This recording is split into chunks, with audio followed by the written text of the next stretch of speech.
Hello student, आज हम जानेंगे हमारी पृथ्वी की आंतरिक संरचना के बारे में। यानी कि हमारी पृथ्वी किस चीज़ से मिलकर बनी है, उसके अंदर का स्ट्रक्चर क्या है, पूरा डिटेल में जानने की कोशिश करेंगे।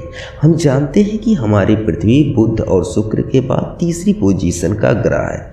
इसकी सूर्य से लगभग दूरी 150 मिलियन किलोमीटर है।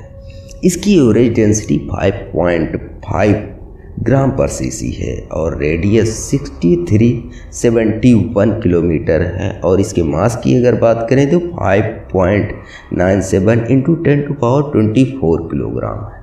अगर हमारी पृथ्वी की होल कंपोजिशन की बात करें, यानी कि किस चीज़ से मिलकर बनी है, तो 32% आयरन, 30% ऑक्सीजन, 15% सिलिका और 14% मैग्नीशियम बाकी अन्य एलिमेंट से मिलकर बनी है। यानी कि सबसे ज़्यादा पाए जाने वाला एलिमेंट हमारी पृथ्वी में जो है वो 32% आयरन है।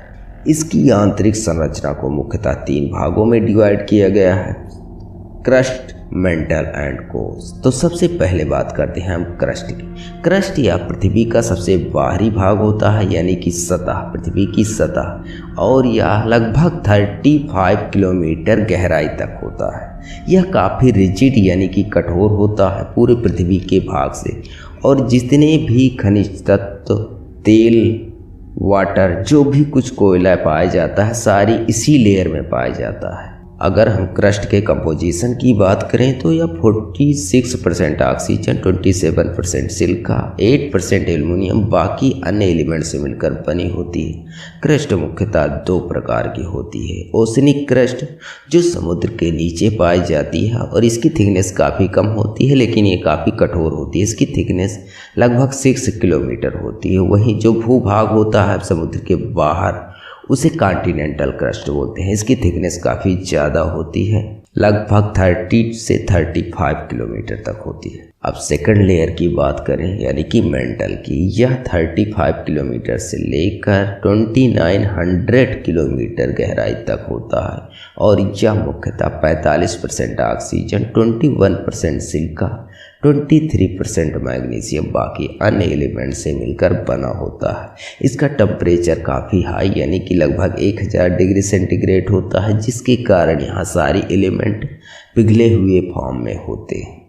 यह मुख्यतः 2 भागों में डिवाइड किया जाता है: अपर मेंटल, जो कि 35 किलोमीटर से लेकर 660 किलोमीटर तक होता है। वहीं लोअर मेंटल जो अब बात करते हैं पृथ्वी के थर्ड लेयर की, यानी कि कोर की। यह 2900 किलोमीटर से लेकर पृथ्वी के केंद्र यानी 6371 किलोमीटर तक होता है। यह मुख्यतः 85% आयरन और 5% निकेल बाकी अन्य एलिमेंट से मिलकर बना होता है। इसका टेम्परेचर काफ़ी हाई होता है और यह मुख्यतः 2 भागों में डिवाइड किया जाता है: आउटर कोर 2900 किलोमीटर से लेकर 5154 किलोमीटर तक होता है। यह पूरा मैग्मा फॉर्म में होता है, यानी कि पिघला हुआ। यही मैग्मा ज्वालामुखी विस्फोट होता है तो बाहर निकलता है, हम जिसे देखते हैं। बात करते हैं इनर कोर की। इनर कोर 5154 किलोमीटर से लेकर पृथ्वी के केंद्र तक होता है और यह पूरा सॉलिड फॉर्म में होता है, लेकिन इसका टेम्परेचर काफ़ी हाई होता है, लगभग 5500 डिग्री सेंटीग्रेड होता है।